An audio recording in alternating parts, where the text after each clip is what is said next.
You think losing yourself is dramatic, obvious, or happens all at once. Maslow discovered something more insidious in his research on psychological health and self-actualization. He found that most people experience what he called desacralization and betrayal of self, a gradual disconnection from their authentic nature that happens so slowly they don't recognize it's occurring. These psychologically fragmenting people weren't consciously choosing to abandon their deeper selves. They were making small compromises, accepting small betrayals, adapting to expectations incrementally until they become strangers to their own authentic nature. The most disturbing part? Maslow identified specific patterns in modern life that systematically erode connection to what he called the inner core or real self, and most people experiencing this erosion interpret their growing emptiness as personal failure rather than recognizing it as predictable consequence of living inauthentically. This isn't about religious souls or supernatural essence. This is documented psychology about how people lose touch with their authentic nature through repeated self-betrayal, conformity pressure, and what Maslow called living mechanically rather than authentically.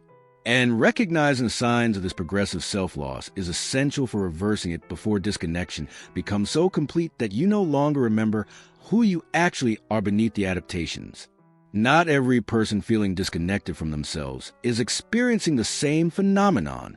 There's a critical difference between temporary identity confusion during developmental transitions, clinical dissociation from trauma, existential crisis from life circumstances, and what Maslow described as systematic loss of authentic self through chronic self-betrayal and conformity.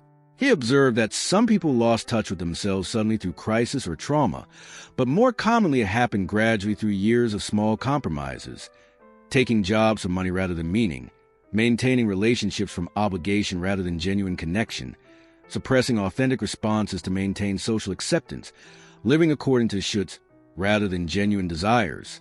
This wasn't dramatic or visible from outside. It was slow erosion where the authentic self got buried under layers of adaptation until the person could no longer access what they actually felt, wanted, or valued beneath what they'd learned they should feel, want, and value. What appears as normal successful adaptation from outside is actually progressive disconnection from authentic self from inside. Real self-alienation, according to Maslow's observations, often looks like normal functioning while inner experience becomes increasingly empty and mechanical. In this video, I'm going to reveal what Maslow identified as a process of losing your authentic self, the specific cultural and psychological factors that create this disconnection, and the signs that indicate you're experiencing self-alienation rather than just normal stress or adjustment. You'll discover what he called desacralization, the loss of sense that life has intrinsic meaning and sacredness, and how this relates to betraying your authentic nature. These are insights from humanistic psychology about the specific ways people become strangers to themselves and what's required to reconnect. By the end, you'll understand whether you're experiencing this progressive self-loss and what it takes to reverse the process. This isn't a video using religious language about souls or claiming supernatural knowledge. This is psychology explaining how people lose touch with their authentic nature through documented psychological processes and why this disconnection is one of the central pathologies of modern developed societies. This video is for people who feel increasingly empty despite external success, who've lost touch with what they actually want or feel, who sense they become someone they don't recognize but can't pinpoint when or how it happened. If you feel like you're going through motions of a life that doesn't feel like yours, if you can't remember the last time you did something because you genuinely wanted to rather than because you should, if you feel disconnected from whatever you use to feel real or meaningful, you're about to understand what's actually happening. If you're ready to examine honestly whether you're losing touch with your authentic self, keep watching. Think about a decision you made recently. Something significant like accepting a job, staying in a relationship, choosing where to live, or how to spend your time. Now notice, did you make that decision based on what you actually wanted, or based on what seemed expected, practical, or what others thought you should do? For many people experiencing self-alienation, there's a moment of confusion when asked this question because they genuinely don't know what they actually want separate from what they should want. The authentic preference has been suppressed or ignored for so long that accessing it feels impossible. Maslow understood this as a core of self-alienation, when you can no longer distinguish between your authentic self's desires and the internalized shoulds that have replaced them. You're making choices functioning appearing normal, but there's no authentic self directing the choices. You become, as he described it, mechanized, operating according to programming from outside rather than from your actual nature inside. The psychological weight of this state is profound emptiness. You're living but not feeling alive. You're choosing but not feeling like the choices are yours. You're existing but not feeling real. This is what Maslow meant by loss of self. Not loss of consciousness or functioning, but loss of authentic connection to your own nature. Maslow's framework for understanding self-alienation draws on a hierarchy, but goes beyond it to examine what he called the inner core or essential nature of the person. He proposed that every person has an authentic nature, intrinsic preferences, values, desires, and ways of being that are genuinely theirs rather than adopted from outside. Psychological health requires knowing and expressing this authentic nature. But he documented that modern society creates systematic pressures that cause people to suppress, deny, or lose touch with their authentic nature in order to adapt, succeed, or gain approval. This creates what he called Jonah complex, the fear of one's own greatness or authentic nature, and what other psychologists call false self, a constructed personality that interfaces with social reality while authentic self remains hidden or forgotten. At the lower hierarchy levels, physiological needs, safety, love, and belonging, esteem, the pressure can form as intense because survival, security, acceptance, and status depend on meeting social expectations. You learn to suppress authentic responses that might threaten these needs. You develop adaptive personality that successfully navigates social reality, but this adaptation comes at cost of disconnection from authentic self. Maslow found this was nearly universal in childhood development. Children learn which parts of themselves are acceptable and which must be hidden. But he distinguished between people who maintained some connection to authentic self despite necessary adaptation, and people who became so identified with adaptive self that authentic self was completely lost. The latter group showed what he called desacralization, loss of sense that life has intrinsic meaning or sacredness. Everything becomes mechanical, purposeless, empty because when you're disconnected from authentic self, nothing feels genuinely meaningful. The psychologist Carl Rogers studied the same phenomenon and called it the gap between real self and ideal self. He found that psychological distress correlated directly with size of this gap. The more you're living as someone you think you should be rather than who you actually are, the more you suffer. His therapy aimed at closing this gap by helping people reconnect with authentic experience and values. The philosopher Soren Kierkegaard wrote about what he called despair, which he defined not as sadness, but as not being yourself, as living in contradiction to your actual nature. He proposed that the fundamental human problem is trying to be something you're not rather than accepting and expressing what you are. His work suggested that most people live in this state without recognizing it. The psychologist Eric Fromm studied what he called alienation in modern society, documenting how capitalism and bureaucracy create systematic pressures for people to become marketable personalities, to develop selves that sell well rather than selves that express authentic nature. His research showed widespread sense of emptiness and unreality in people who'd successfully adapted to social demands but lost themselves in process. The psychoanalyst Donald Winnicott distinguished between true self and false self, documenting that children develop false selves when their authentic expressions are consistently rejected or punished. The false self becomes so habitual that true self is buried, sometimes irretrievably. Insider knowledge from humanistic and existential psychology confirms what Maslow documented. Loss of authentic self isn't rare pathology, but common consequence of living in societies that reward conformity over authenticity. And most people experiencing this loss don't recognize it because the false self they're operating from doesn't question itself. But here's what Maslow specifically identified about how people lose themselves and the signs that indicate this process is occurring. The first mechanism he documented is chronic self-suppression for approval or security. You repeatedly suppress authentic responses, what you actually think, feel, want, in favor of responses that maintain approval, avoid conflict, or ensure security. Each suppression is small and seems necessary, but accumulated over time, you lose access to authentic responses.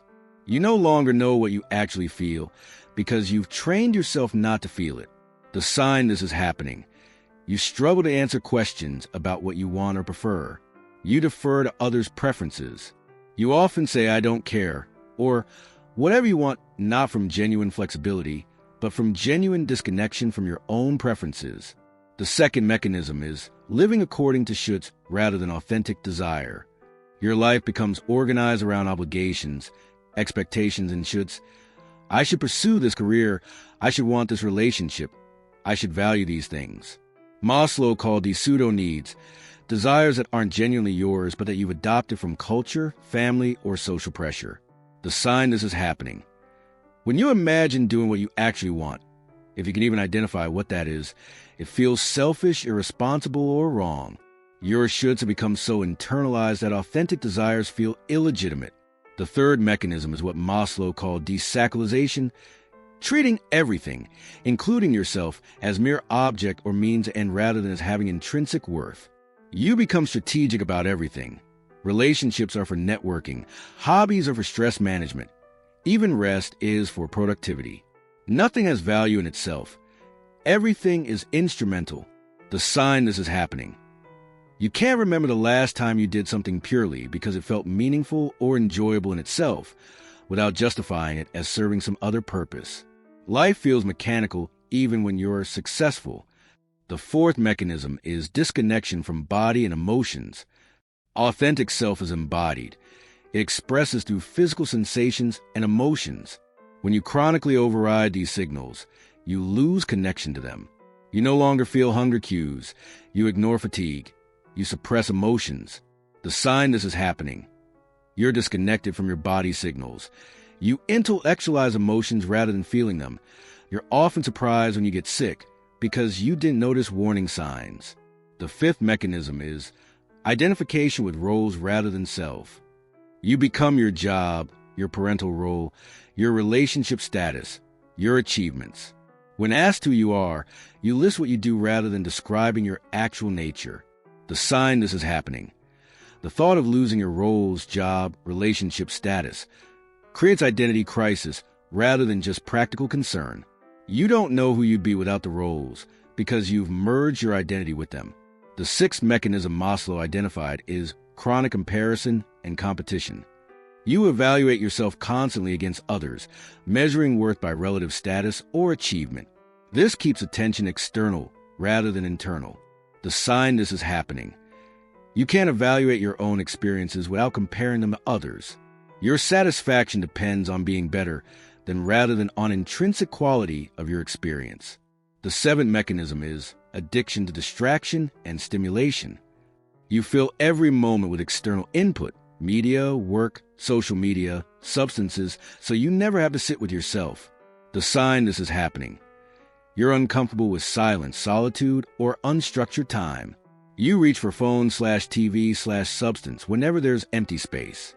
You're avoiding yourself through constant distraction. The eighth mechanism is what Maslow called cynicism and contempt replacing wonder and love. You've lost capacity for genuine wonder, joy, or love. Everything is reduced, explained away, made ordinary. The sign this is happening. You feel contemptuous of people who express enthusiasm or meaning. You're cynical about everything. Nothing moves you anymore. Your authentic self had capacity for genuine feeling, but disconnection has replaced feeling with defensive cynicism. These 8 mechanisms work together to create progressive disconnection from authentic self. You don't notice it happening because each small adaptation seems necessary or minor, but accumulated over years, you wake up one day feeling empty and strange to yourself without understanding how you got there. The transformation that occurs when you recognize you've lost touch with your authentic self is initially distressing but ultimately liberating. Remember that vague sense something is fundamentally wrong, that life feels empty despite success, that you don't recognize yourself anymore. When you identify this as self-alienation rather than as personal failure, the path forward becomes clear even though the work is challenging. Your emptiness isn't depression, though it might coexist with depression. It's accurate signal that you're living disconnected from your authentic nature. Your sense of unreality isn't psychosis. It's recognition that the self you're presenting isn't the self you are. Your inability to feel satisfied isn't ingratitude. It's your authentic self signaling that this life doesn't match your actual nature. Understanding this reframes the problem from something is wrong with me to I become disconnected from myself and need to reconnect. The solution isn't fixing yourself. It's recovering yourself. This requires different work than treating symptoms. It requires examining every area of life honestly. Am I in this career because it expresses something authentic in me, or because it seems safe/impressive/expected? Is this relationship based on genuine connection to who I actually am, or on who I was performing to be? Are my daily choices emerging from authentic preferences or from internalized shoulds? This examination is uncomfortable because it often reveals that major life structures are built on adaptation rather than authenticity. But the discomfort of this recognition is a necessary step toward reconnection. Now here's where Maslow's observations become practically useful rather than just descriptively accurate, and where understanding self-alienation reveals specific recovery work. First, you must create space for authentic self to emerge. This requires solitude without distraction, time where you're not consuming input, performing roles, or avoiding yourself. Authentic self can emerge while you're constantly busy or distracted. Start with even small periods of unstructured solitude and notice what arises. Second, practice distinguishing between authentic response and conditioned response. When you face decision or experience something, notice your immediate response before your mind edits it. That immediate response is often more authentic than the edited appropriate response you've learned. Third, reconnect with body and emotions as sources of information about authentic self. Your body knows what you need, want, and feel before your mind interprets or overrides. Developing somatic awareness, noticing physical sensations, allowing emotions to be felt, rebuilds connection to authentic self. Fourth, examine and challenge your shoulds. Every time you think, I should, ask, according to whom? Is this actually my value, or an internalized external expectation? Many shoulds will reveal themselves as adopted rather than authentic. Fifth, practice small acts of authenticity. You don't have to immediately restructure your entire life, but you can practice authentic expression in small ways, stating actual preference instead of deferring, saying no when you mean no, choosing based on genuine desire rather than obligation. These small practices rebuild connection. 6. Find others who knew you before heavy socialization, or who see something authentic in you that you've lost touch with. Sometimes others can reflect authentic self back to you when you can't access it directly. 7th, engage in activities that create sense of aliveness, meaning, or flow without justifying them as productive. These activities often connect you to authentic interests and values that socialization suppressed. 8th, work with therapists or guide trained in humanistic or existential psychology if self-alienation is severe. Some disconnection is so deep that recovering authentic self requires professional support. Not because you're broken, but because the work is challenging and benefits from skill facilitation. 9th, be prepared for grief. As you reconnect with authentic self, you often grieve the years lived disconnected, the choices made from false self, the relationships built on performance rather than authenticity. This grief is part of the process. 10th, recognize that reconnecting with authentic self might require life changes. If your career, relationships, or lifestyle are fundamentally misaligned with your actual nature, reconnection might reveal that changes are needed. This is why people avoid the work. It's threatening to structures they've built. But living disconnected from yourself is its own form of death, just slower and less obvious. Here's what Maslow's observations ultimately reveal about self-alienation. It's one of the central pathologies of modern developed societies, affecting far more people than are aware they're experiencing it. Most people attribute their emptiness to depression, their dissatisfaction to not having achieved enough, their sense of unreality to stress. But often the actual problem is that they become strangers to themselves through years of small betrayals and adaptations. And no amount of achievement or pleasure can fill the emptiness, because the emptiness is where authentic self should be. The tragedy is that this condition is largely invisible. Self-alienated people function, achieve, maintain relationships. They look successful. Only they know that inside feels empty, mechanical, unreal. And because society rewards the adaptations that create self-alienation, conformity, achievement orientation, role fulfillment, people experiencing it often receive praise for exactly the patterns that are destroying their connection to authentic self. Maslow was clear that recovering authentic self isn't optional for psychological health. It's essential. You can meet all deficiency needs, achieve every external success, and still be profoundly suffering if you're disconnected from your actual nature. And the solution isn't more achievement or pleasure. It's the difficult work of reconnection with who you actually are beneath who you've learned to be. If you're experiencing the signs of self-alienation, emptiness despite success, disconnection from preferences and feelings, sense of living someone else's life, inability to feel genuinely satisfied, understand that you're not broken or defective.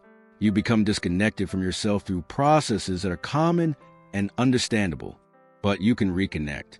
It requires courage to examine your life honestly, to acknowledge what might need to change, to practice authenticity even when it's uncomfortable.